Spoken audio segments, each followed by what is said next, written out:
meeting. All right, welcome everybody.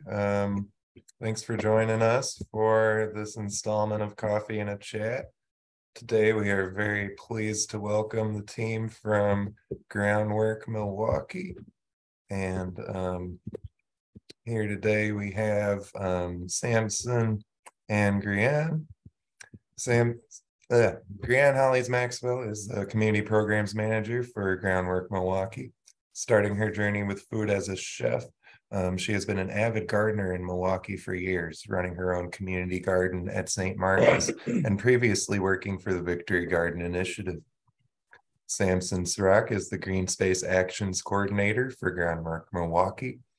Through this role, they have led the Maglio Urban Farm and now coordinate resources and volunteer workdays for the Milwaukee Grows Garden Network, a constellation of more than 80 active community gardens on city land. They have a passion for plants and people power. I personally have gardened with a Groundwork community garden before. I know that they do great work, and so I'm very pleased to turn it over to them. Fantastic. That was a great intro. Yes, thank you. We are Groundwork Milwaukee, an environmental nonprofit. We also had a little slide on who we are. I think this is the funniest picture. It's also one of the only ones of us together. That's us. That's horrible. Yes, it is. It's really bad. And thanks for giving us our intros. I'm trying to think if there's anything to add. I would say I'm a Milwaukee native. I didn't grow up gardening or anything like that, but through just coincidence and luck in college, I started with the student farm, and that experience of my first time like growing a beet and taking a bite from it from the ground, like ripping it up and taking it. It just felt amazing and magical. And I'm so grateful to be in this role, to be back in the city where I was born, and to help people grow their gardens. I don't know if you wanted to say more about you. I am not a native Milwaukeean. I'm a transplant. So I come to you from Michigan. Yes, and just an avid gardener. Had some life-altering events happen that made me seek out gardening a whole lot more. For the peace, the tranquility. Yeah, so it was a personal thing, but I love to see things grow. I love the concept of having nothing and making it into something. That just am mesmerized. So yeah, glad to be here. And this is the dream job. Truly. I'm over well, now that we've changed the list, probably over 100 green spaces or community gardens here in Milwaukee. So that's kind of cool. Yeah. We'll explain exactly what the Garden Network is, what that work is. But my question for folks, I like to make things quite interactive. So you can put, your answer in the chat or unmute yourself. But I'd love to hear what folks think about when they think of what is a community garden. An easy question. So please participate. No one's going off. If not, does anybody know of any community gardens in Milwaukee or close by them? Want to shout out some names so we can tell you if they're in the network or not. This is my favorite game. Whose garden is it? Yes. Yeah, hi. I know when I go east on North Avenue, and it's a couple blocks east of Holton. That's a good one. Plot of land by COA. Yes, let's go. Okay, is that a yes. That is the Kilbourne Community Garden. It's where Ian has gardened in the past. I believe it's the biggest garden in the network. It's like 100 garden beds. Yep. Exactly. And it's one of the only spaces, you could probably say the only, that we directly manage. Like, I'm the garden leader for Kilbourne. It is a big, beautiful one. Yes, love that space. Go ahead.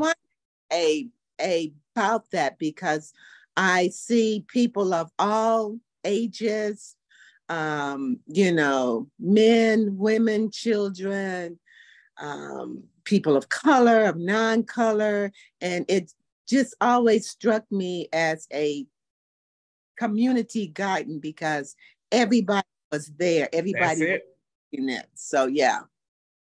Wow, love that. That is it. And if you drive by now, you can't tell anybody. You're all sworn to secrecy. People are still gardening. They put some hoops up and they were like, I'm not stopping. So love to see it. That is a big example, but I think you would be amazed that there are gardens like every 4 to 5 blocks in different areas right on the north side of Milwaukee. I have our little map. We have a little activity. Okay. But yes, Grianne, if you want to tell us what it is. Oh, just kidding. It's now. I forgot I messed this around. So we have a map on our website. I'll pull it up as well, but folks can go to groundworkmke.org/garden network. That's a QR code, which I don't think is the most accessible. But this is a list that is not completely updated for the season on the gardens that we have around the city. You don't have to say it out loud, but I want you to think in your head, like how many gardens could possibly be on this list? And then I will go slowly so that folks can think of that number. Usually when we ask, we'll get like 10, 30, but we're actually looking at more like 67 active spaces. Wow. Yes, we're the network, and it won't load. Right there we are. So every little blue dot here, folks, yes, can see this screen. Our gardens at our network, and there are more community gardens that aren't through Groundwork. Not that many, like maybe 10 to 15, I would say, unless they're very small. Yes, but we're sort of all over. This, I'm trying to find where Kilbourne is as a starting point. There it is. That's the Kilbourne Garden on North Avenue, right by Holton. And you can see these little dots mark all of Milwaukee. We're primarily on the north side of Milwaukee because there are more community gardens where there is vacant land, and there's a lot of vacant land on the north side. And just from our history of who has worked at Groundwork, the organizers, the connections that we have. But we truly are all over the city. Yeah, if folks are playing with this map at all, sometimes I'll ask if you see a garden that's close to you, if you want to shout out its name, we can tell you a little bit about it. Is Cross Lutheran Church a garden, a community garden? Yes, is that Hepatha? Right up the street from me. Yes, It's they like have, there's a garden there. Locust and 19th sort of area. No. It's on Vine, 16th and Vine. Oh, I think 16th, that might still be, because if it's with the Lutheran Church, it's probably still Hepatha. Okay. Yes, they have a garden with many beds. They have an orchard as well. It's like across the street. That is a well-loved space. That's an excellent garden. Yeah. Anyone else? Cool. Now, Grianne, if you want to talk to us about Milwaukee. All right. So, who we are. Groundwork Milwaukee is a nonprofit land trust, and the mission, in a mouthful, is sustained regeneration of physical environments through partnerships to promote environmental, economic, and social well-being. We are place-based, but people-centered. So we're changing places by changing lives. Now, what we do, we focus on previously redlined areas of the city where thousands of Milwaukeeans are vulnerable to climate change due to hot spots without canopy in urban areas and the threat of flooding. So Groundwork Milwaukee maintains 85 community gardens, which is actually 10 acres of land with more than 3,000 gardeners in the past season. We conserve more than 30,000 gallons of water, keeping it out of the storm system and keeping drinking water clean. We gleaned and donated 13,237 pounds of fresh produce to food pantries. That is a big thing because if you ever talk to people that are in food pantries, produce is their biggest expense, especially here in the Midwest where we don't have a whole growing season all year for a lot of things that people want. So Groundwork also has a wonderful component called Groundwork. And the members are gaining job skills, certifications, and experiences in our program, and the Healing Spaces labs for the past season. So Healing Spaces are green spaces that are not gardens. They're not necessarily growing anything, but it is for the sake of being a meditative space. So we're creating pathways, maybe adding some water sounds, and just utilizing that green space can have some healing properties to it. And again, we are conserving that. So where do we get our money? We get our money from foundations and grants, individual giving, corporate giving, money with people attached. We are working presently with 3 bigger companies, Johnson Controls, an architectural firm.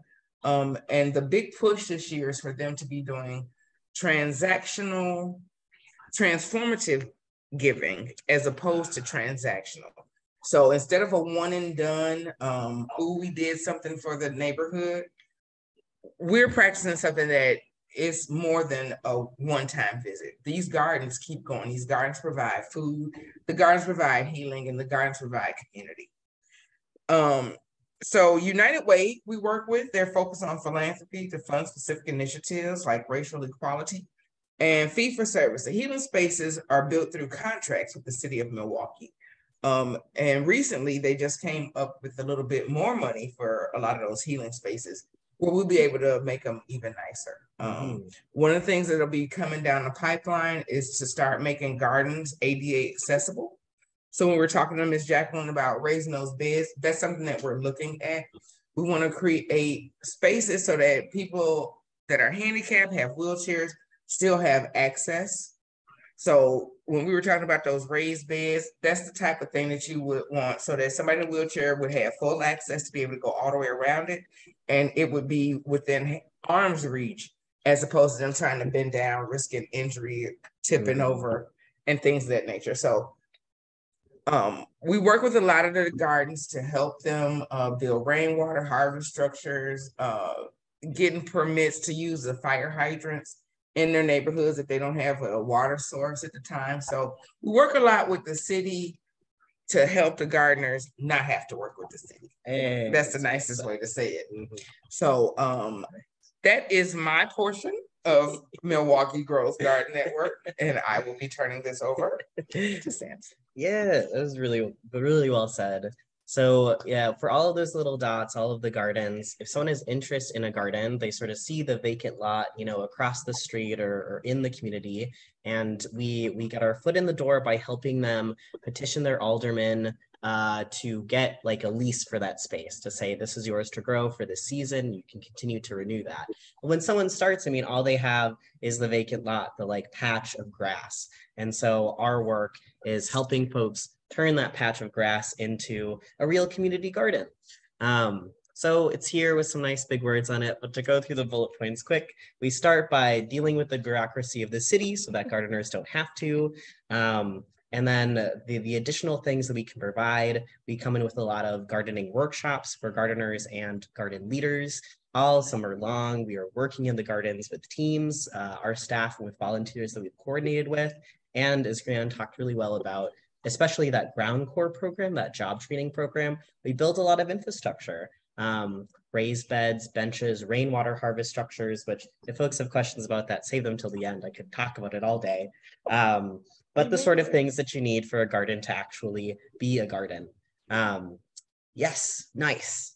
That's an overview of the big of us. The rest of what I have for this presentation is talking about like wellness and health in the gardens and really doing some deep dives into that.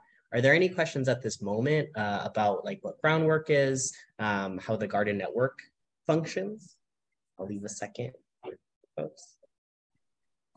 Cool, excellent. Then yes, let's talk about wellness in these spaces. So I've been at Groundwork for 3 years, and I like doing a bit of research. So that's what I sort of have for this segment. When we think about health, we're going to think about it holistically. Our personal health, so that's like physical and mental, our environmental health, and our community health. And I wanted to start with personal health. I know we have some gardeners on the call here. And so before I talk about it, I would love if folks want to share, if you do garden yourself, if gardening has helped your personal health, like your physical health or your mental health. Just quick things to share.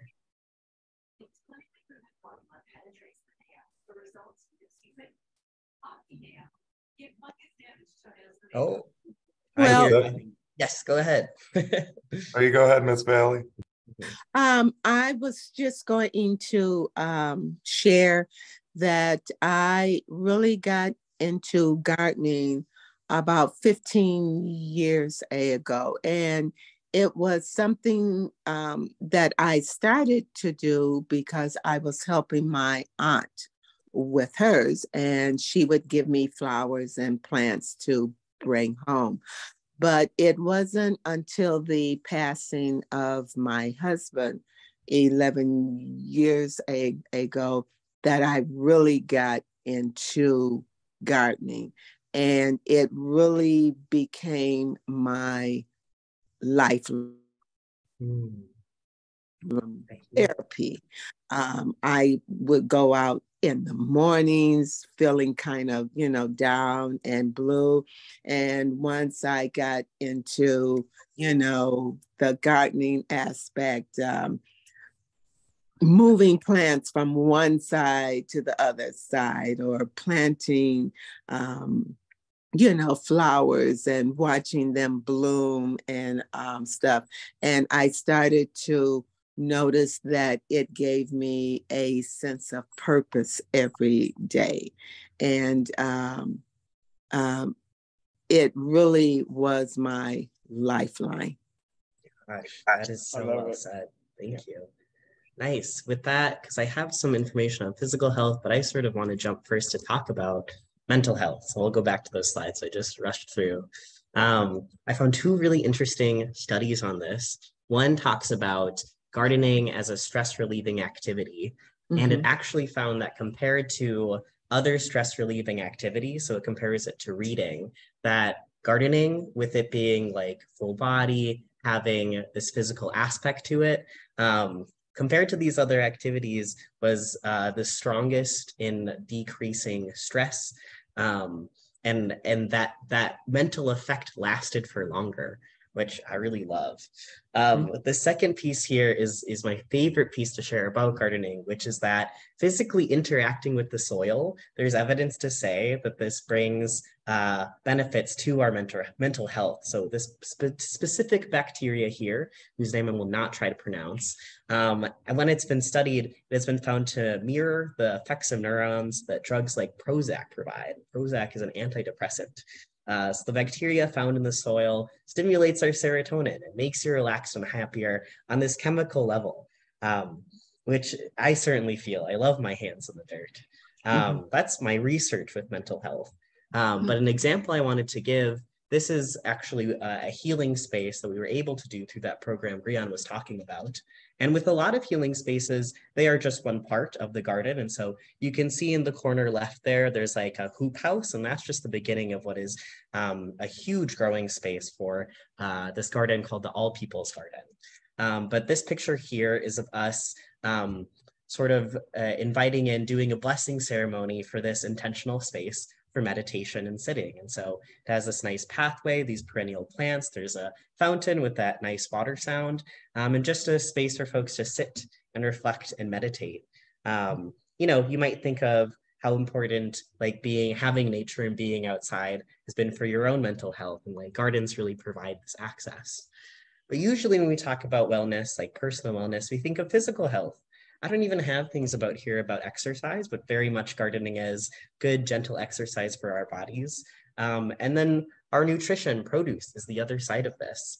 So there's this, oh, sorry, the text just sort of cut off, but there's this showing here of households that and how much they consume fruits and vegetables, that households that participate in a community garden are 3 times more likely to get their daily recommendation of fruits and veggies. And something I thought was really interesting is that the community gardeners got more fruits and vegetables than the home gardeners. And that makes sense to me. Being in the community garden, there's a lot of natural like produce sharing. And I know times that I have gone to the garden and kept up with my plot because I knew that my friends were at the garden. And without that, I just would have stayed home and not have planted as much.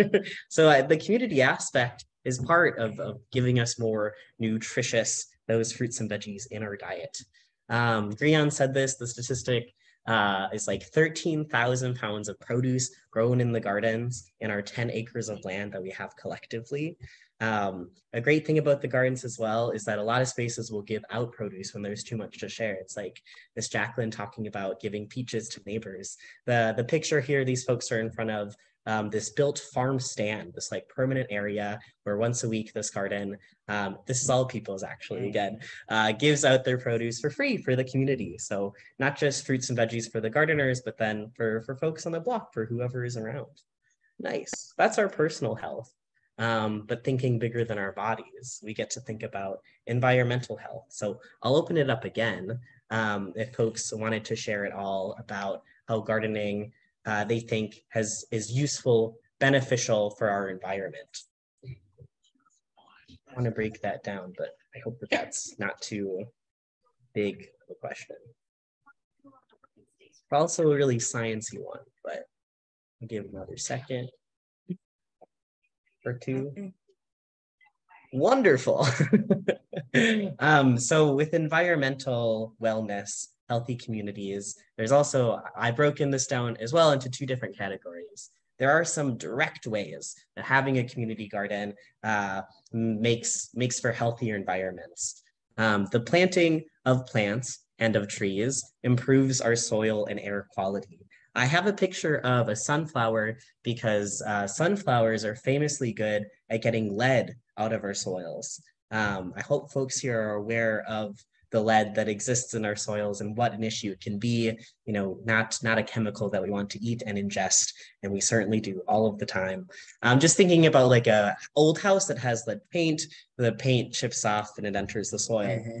And that is something about the community gardens and anybody who is gardening is you are best to do so in a raised bed with soil that is not from the ground. We do live in a city and there are these things we have to consider. But we can improve and change our soil by planting plants like sunflowers, which will get rid of that lead and also look pretty for us.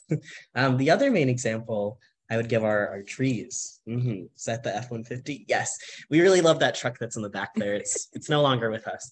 But we had funding last year to plant 60 new fruit trees across the garden network. And this improves, you know, trees are natural air conditioners. When we think about climate change, having a higher tree canopy makes us more resilient to climate change. So I love that little, that statement, green space is climate resilience. The more that we foster and create spaces of nature that break up our urban environment, the more resilient we are to our environment changing around us. So those are some direct ways that the environment is affected. But I think what is even more impactful are these indirect ways that the garden helps with environmental wellness. With Grion mentioned the Ground Core, that job training program we have, we also have a youth program. So what that looks like now is every summer we have a cohort of high schoolers, like 6 to 8, that work with us for 10 weeks at a time out in the gardens.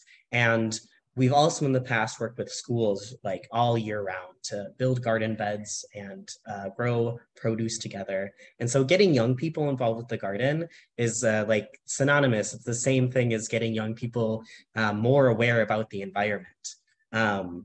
Yeah, 2 examples I have here. This picture on the left is a farm stand, right? Excess produce going to the community. And it's such an open, generous way to invite folks who don't see themselves as gardeners into the garden and to see what it means, what it can look like. My other example here is this is a compost pile, right? Compost is a way that we can take our waste, our yard scraps and food scraps, and turn it into delightful, nutritious dirt filled with bugs, the things that our plants need and that we need as well. And that's something one could learn about if they go to the community gardens. Yeah, with like some more examples here. I don't know if anyone has input now. If you can think of how gardens or how gardening yourself has made you more aware of the environment. That's okay if not.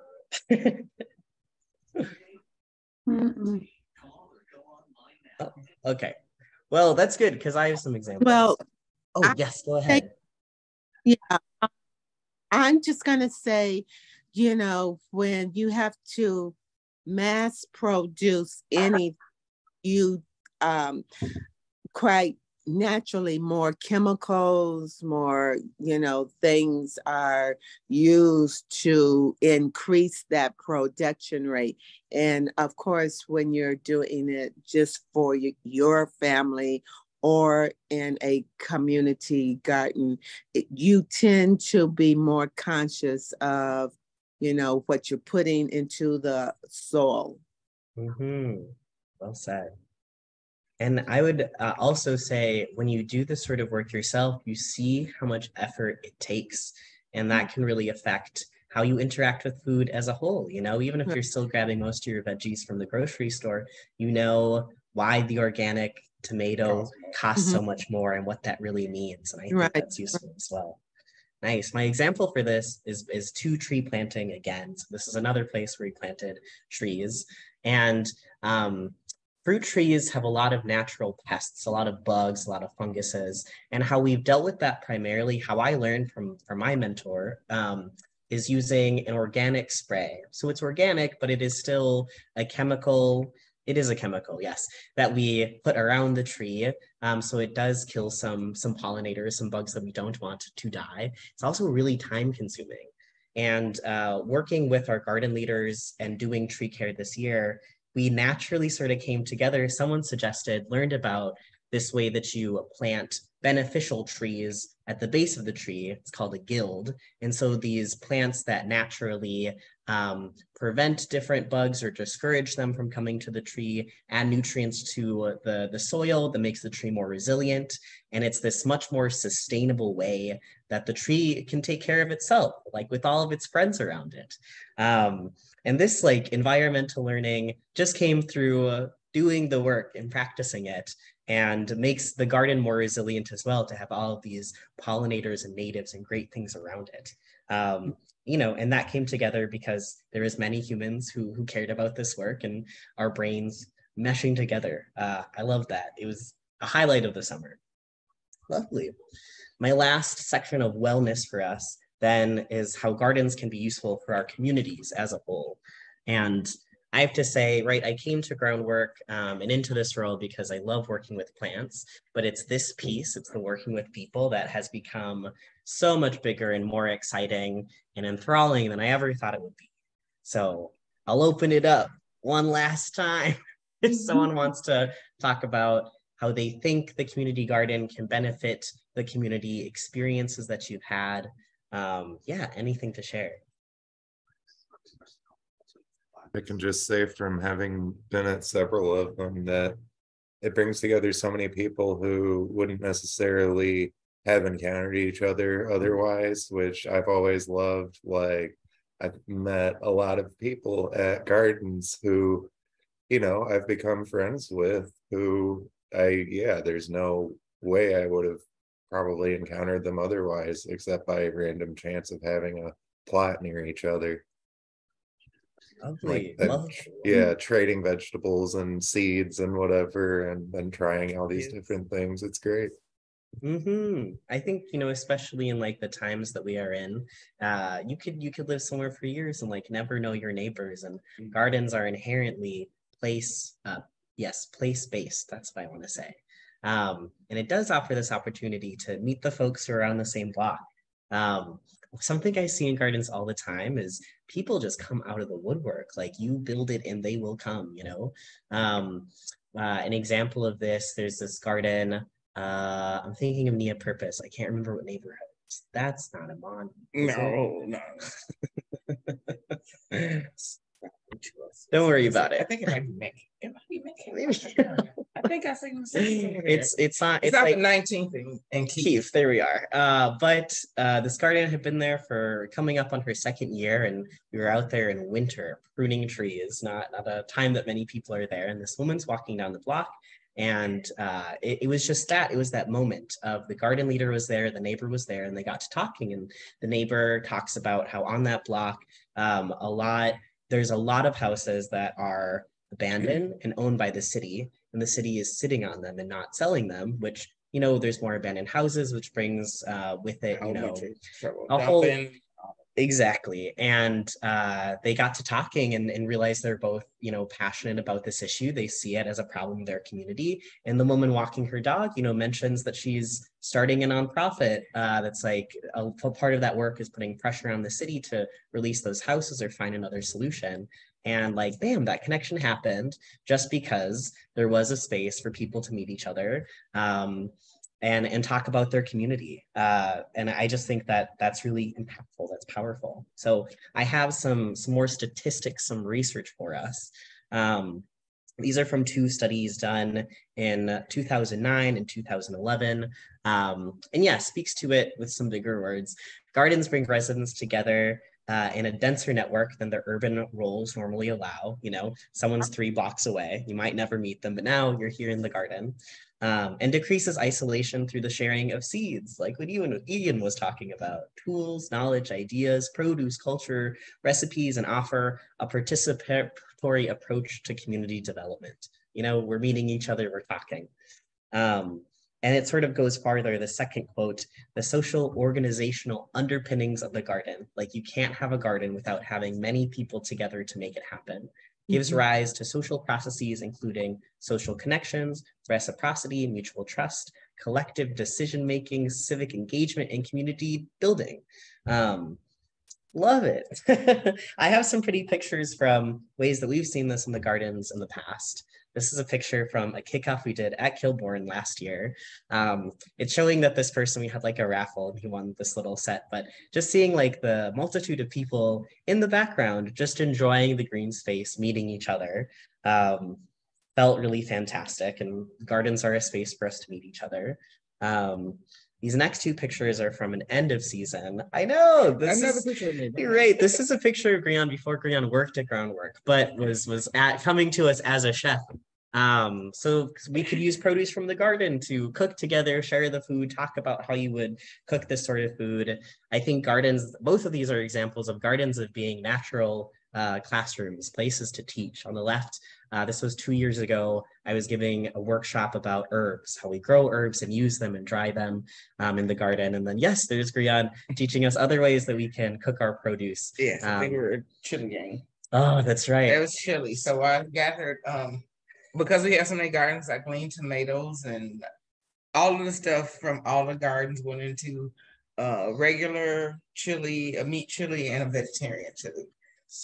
Because what we find a lot of times is people don't approach some vegetables because they don't know how to prepare them.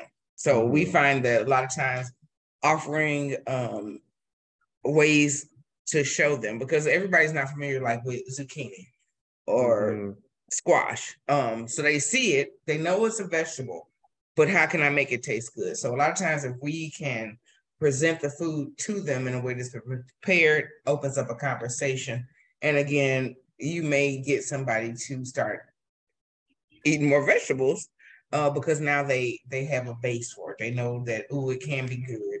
I can hide vegetables. I've been hiding vegetables from kids for years. Because you throw them in, they get the nutrients. So we do a lot of classes around food, the canning and the preserving, because as Ms. Jacqueline was talking about having that excess of peaches. So we have those kind of conversations and workshops too. What do you do when you have just an overwhelming amount? What we've done this last year, we make sure that we know which food pantries are open and who's doing what, so that we can make sure that that produce does not go to waste, but that it goes to some people that need it. So we glean from a lot of different gardens to donate to food pantries. And it's just another way of us being able to help somebody in another way. Mhm. And still really being anonymous. We could care less if they know it comes from us. We just want to make sure that it gets eaten and given out, that it doesn't go to waste. Well said. Yes, I have two last examples of like the garden and community. A lot of our gardens have art on them. So this is a mural. This is from United Gardening Homes, and it's about redlining in Milwaukee and the lack of fair housing and the history of segregation that are obviously we still live in. And I like that, like, this piece of art, you don't even have to be interacting with the garden or like with the gardener. You don't have to have a bed. You don't have to like vegetables. You just have to be walking by, and now you have some more context for your community that maybe you didn't have before. Maybe this interests like a young person to look up what is the Milwaukee NWACP, what is this? We demand fair housing. So this is another way that gardens can be really powerful for changing our environments. And then the very last thing I have is this long quote that I love. It's from a garden leader who is also a coworker. So he leads our Ground Core, that job training program. He has a garden on Buffum and Wright, just north of North Avenue. And this is how he talks about his space. A big part of community gardens to me is about power and giving power to the people who live on the block. To say, I have the power to design the world around me. I can look outside and see a space that's vacant, a space that's depreciating, and turn it into an asset, to build around an idea that is my own. This is a space where you can put your vision to life and you have ownership, you have control. This is a green space. Come in, build it. Oh, I love that. Because even for the non-gardener, even for the vegetable hater, the community garden is a place for you, a place to build our futures. Wonderful. We're getting to it. So I have my very last pieces. Oh, good. And we'll have time for questions and such at the end. But if this has interested you at all, if you are a gardener, there are so many ways that you could get involved with us. The easiest would be if you check out our website. As soon as you visit it, there's a little pop-up asking if you want to join our mailing list. And that's a great way to just stay connected if you do use email. Similarly, you can email me. At the end of this, I'll just pull up our phone number if that works better for you. But more specifically than that, if you don't, I should say, if you're on the mailing list, we do events throughout the season, workshops and such. We'll definitely have some start of season kickoffs and end of season harvests. And between that, different random workshops about growing produce, using your produce, some environmental pieces. Changes every season, who's to say? But if you'd like to do more, if you're interested in joining a garden, this would also be the place to start, with every garden being organized by like private residents. We're generally not in a place to like give out their contact information. And so if you're interested in a garden, especially if you see one that's close to you, reach out to us, email me, and I can do the work of talking to the garden leader and connecting them with you. Yes, if you live in Metcalf Park, we have this very specific grant funding to build raised beds in folks' backyards. I believe that they're looking for 40 beds in total. 40 in total. Yes. So somewhere around perhaps like 20 to 30 spaces. And so if that interests you, that would be a free bed, lumber, labor, soil. So certainly reach out in that case. Or what is like most useful for us and what we always need are volunteers. We take volunteers, especially from April throughout the entire growing season. I would say if there's folks here that have some real expertise or like really strong gardeners, what we would like to do most is like connect you directly with a community garden that's close to you. A lot of our garden leaders are wonderful community organizers, but not all of them have the greenest thumbs or more. They might feel intimidated about gardening. And so that's sometimes the best volunteer support we need is folks with garden experience to connect with our leaders. But you can volunteer with us if you don't have any experience at all. Like we said, the garden is a natural classroom. You will learn no matter what. And so there's a link there to follow. It's really easy. There's two big green buttons. One is paperwork, for like liability, but then that also gives me your contact information to add you to our communications. And then the second button is where we list all of our opportunities. It's like an easy online sign up, so you can see the date, time, location, what it is, and then sign up for it if you're interested. We have a lot of information on there for April, which we're doing a huge swath of building raised beds and kicking off for the season. So we can use all the help we can. If you're still really interested and you want more, we have a committed volunteer program. So instead of just popping in and out when you'd like, which is helpful, we would set you up with that one main garden, and you would work with that garden each week for the whole growing season. So we say May through September. Yeah, and that's really useful. It's excellent to be able to see a garden throughout its entire growing season. And like I said, this is a lot of times sort of the most useful support that gardens need. But we will take everyone at all different levels. So for any of those, you can visit the website or email me. That's a great way to get involved. Nice. And with that, we have a good 10 minutes if folks have questions, comments. I'm going to pull up our contact information. There we are. That's the phone number. But I would love to hear what folks think or any questions for us.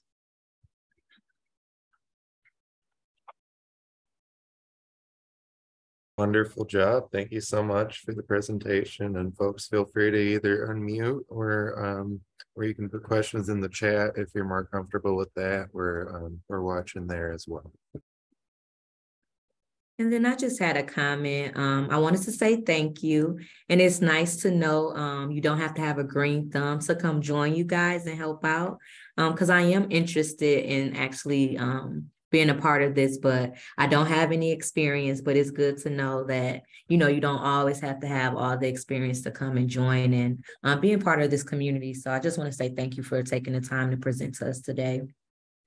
And I will say the majority of volunteers, I would say, do not consider themselves gardeners or having a green thumb. Nope. Because a lot of those, if you are a gardener, sometimes you have a garden, so you don't come out and volunteer. So you would be in good company if you show up. Yes. I have a question. Did I unmute? Right. I have a question. You were referring to this is a good time to start your plants on the inside. Yes, ma'am. So what I wanted to know is, I wrote a little note here, in starting your plants on the inside, what temperatures, like say, okay, it probably would not be a good idea to use your garage, right? Because it's cold. No, ma'am. We're talking inside the house because they still need the warmth. There we are. Yes. So what I'm looking for, and I found it, and you can find these, not exactly this, but the similar thing at like any hardware store. A lot of seed starting kits will have this little plastic dome over the top. Okay, I don't want 15%. I know there's like a Jiffy set that's, I don't know, maybe like $15 or something from the Home Depot that you can get. But yeah, seedlings want to be at least like 65 degrees in temperature. And a lot of times a set like this with the dome over the top placed in a southern facing window, you'll get there, That's a good question. Okay. I have me on parks. Nice. I think that's probably it.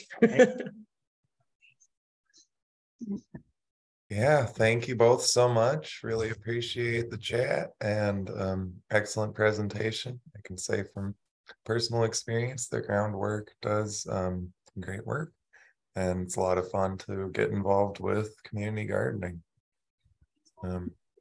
Then we'll email out an evaluation and a link to Groundwork's website as well this afternoon. Thanks everybody for joining, and I hope that you have a great afternoon. I want to say thank you. Bye. Thank you. And don't forget to give us that address, Miss Jacqueline, so we can get that peach tree. Ian can get it. I'll give it to Ian, and would you pass it on to them, Ian? Sounds good. Yep, I'll do it. Thank you. Thank you. Play it for the planet. Have a great rest of your day. Bye, y'all. Bye-bye. Thank you. Bye.